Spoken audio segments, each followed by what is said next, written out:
Hi guys, welcome back to MNUFC TV. I'm gonna get into the player ratings for LA Galaxy 2, Minnesota United 1. Um, I'm just gonna get to it. Vito Manone,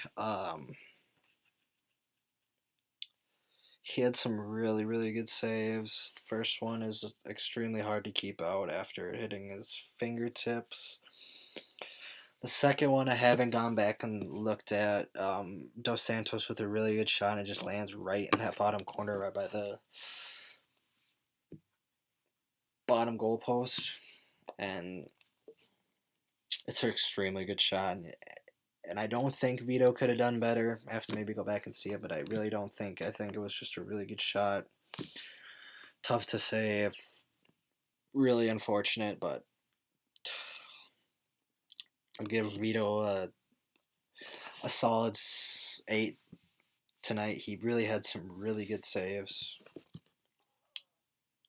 Um, Kept us in the game, I thought. So an 8 for me, maybe a 7. Um, Gasper, I thought, had an extremely good night and man of the match.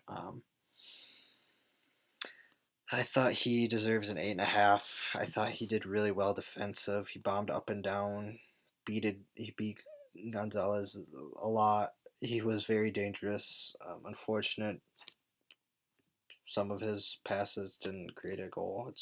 He played extremely well. Montier didn't have his best night. I'll give him a 7, but his not his best night is pretty good. But I thought he could have done better in some spots, but I didn't think he was the reason we lost. We didn't. There's a couple times he left us exposed at the back, but that was after a really poor giveaway from the midfield.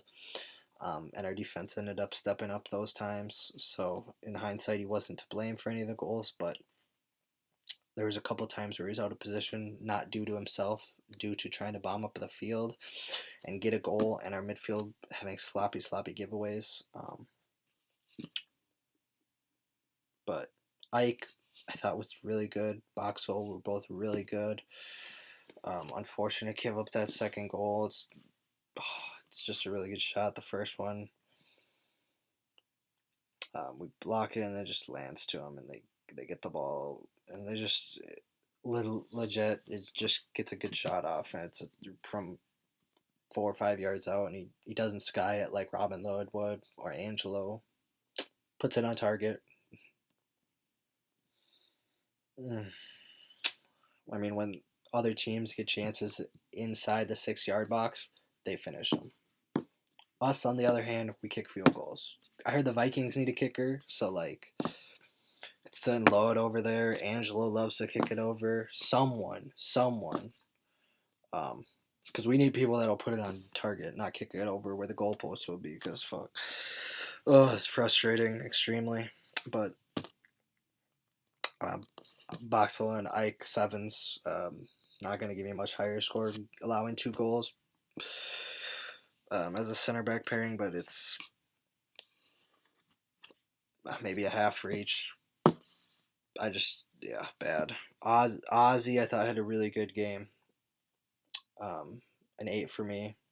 Greg Goose, a 7 for me, and only because of the goal. I thought he did, or 7.5. I think he would have deserved a 6.5 without the goal. He gave away the ball plenty of times sloppily in the midfield when we were very exposed at the back. He didn't have his best game, but I mean, his best game wasn't too bad. Finley, I thought was awful. First, I said this earlier in the instant match reaction. First 20, 30 minutes, just hanging out offsides. The whole lot of them were. But Ethan was to blame for many of them. Um, Several offsides calls. I'm going to give Ethan a 6 tonight. Very poor touch from the attack too. First touches were awful. Looked like a bunch of Romelu Lukaku's out there. Without the goal scoring capability, at least. Robin Lod a 6. Really, actually a 5. Missed the sitter. Really don't see what he offers. Can't beat a defender 1-on-1. has a little trick here or there. Really, really safe player. Holds possession really well. That's about it. Um, and for the insane wages he's on, it baffles me that it was a very poor summer acquisition. Very, very poor. Um, yeah, very, very poor. Kept some of our other players out. I talked about that in the instant match reaction. So go ahead and check that out. Molino was okay. Really, really quiet the second half. Um, had a couple good balls in the first half, but baffles me Darwin didn't start over him. Absolutely baffles me. Molino would have been a pretty good sub off the bench, but yeah, it just baffles me. Lead our leading goal scorer off and on the bench, but yeah, a 6.5 from Molino, 5 from Lud, and a 6 from Finley. Maybe a 5.5 from Finley. Very poor nights for the two of them at least. Molino was okay. Rodriguez, Angelo. I've tried to give him the benefit of the doubt all year. His hold up plays decent. It's pretty strong, holding the ball up with his back to goal, but can't produce a shot. Can't score a goal. When he's through on net, he misses the ball to shoot. We are crying out for a goal scorer. Absolutely insane. And even when Mason Toy's up there, young, very young forward, it's tough because we don't have a veteran goal scorer. We just don't. There's just no goal scorer. Mason Toy's raw, young, very good, and I'm very, very high on him. But we need a veteran goal scorer. Angelo is gone. He is gone in the offseason. There's no way we should be bringing him back. He is a waste of a roster spot, a waste of space on the pitch, and to be fair, I'm sure he's a lovely, lovely guy, and I'm sure he works his ass off, but he is simply not good enough. Simply not good enough, point blank, period. Yeah.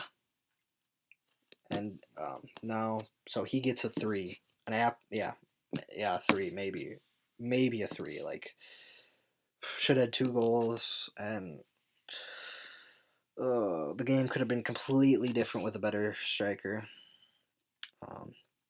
And like some of these players were wasting not their best years, but the last of their best years. Ozzy is past his best years, but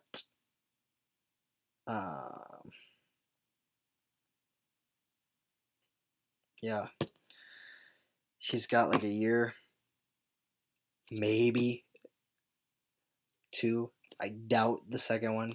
He's got 1 more year probably, and then I bet he retires. I bet he calls it. Because I don't know. I don't think he's retiring this year.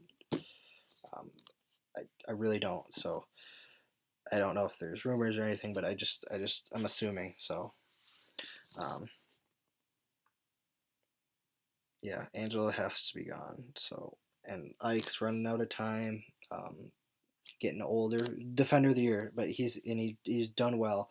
But the couple spots we aren't getting any younger, so it's worrying. We also need to sign Vito Minone to. We need to sign him from Reading. He is on loan. That's the number one thing we need to do, and number 2 is get a goal scorer. But as in for the substitutions for this player ratings, Carlos Quintero pops up with the assist from Gregus. And when he came on, I thought he changed the game. Our attack looked better. We were getting more opportunities. I mean, maybe not opportunities, better opportunities. I thought we just played better. Our attack just looked better. We were getting the ball up the field quicker. It wasn't side to side. It was Darwin gets the ball, let's go. Someone make a run, get it up to him, and he wants it right back. And we got to get up the field quickly on some of these. Otherwise, they can set back up and defend, and we won't score. A lot of teams hit us on the break like that. So it's things like that when we take too long to get the ball up the pitch all game, and when Darwin came on, he changed it completely. I thought for me, Mason Toy really, or Darwin gets an 8 for me, and it's really sad and unfortunate that he most likely will be leaving, as it doesn't look like we're picking up his contract. Him and Adrian butt heads, as it seems, because as your number one player, you're keeping him on the bench. Like, it just fucking doesn't make sense. You're out coaching yourself, and it just it's frustrating. But Mason Toy has to score. He not has to score. He has to at least put it on target. At least get an opportunity. And he shoots it so fucking far wide. He's been practicing with Angelo too much. It looked like an Angelo shot, and Mason usually puts at least on target. And I thought Mason was all right when he came on, but it was 30 minutes, and he had the one chance and didn't take it, and it's unfortunate. But lastly, Abu was through a couple times with his pace, which was really good, and he stretched them coming on for Lud, and Mason Toy came on for Rodriguez, and Quintero came on for Finley. I don't know if I mentioned that, but Abu came on for Lud, which Abu could stretch the field a little more. He was way faster. Um, but there was one time specifically towards the end of the game, because he wasn't subbed on until the 77th minute, and Mason was in the 67th. But Abu overtop through ball to Abu, and he is in the corner, closer to the element side of the Wonder Wall, and slips on the shitty field that had been played football on 27 hours in advance, and the field looked awful with the football lines and everything, and it was awful, boneless, but Brain had a decision to have the Tommy Johnny game, and there was times where you could tell the field looked like shit. Sod was coming up. It's just very poor decision for that, and Abu gets like a 6 for changing the game a little bit, I guess, but 6, yeah. Mason, a 6. It was there for the taking. Missed opportunities is exactly why we lost this game, and that's going to be my player ratings for tonight. But a great year nonetheless, and like I said earlier, Vito Minone, goal scorer. That's going to be it. That's all. So those are two main keys that we need to do in the off season, as well as find replacements for some of the players that most likely will be leaving, and Miguel Ibarra and Darwin Quintero. But we'll see what happens this off season. As always, come on, you loons, and hey, maybe next year.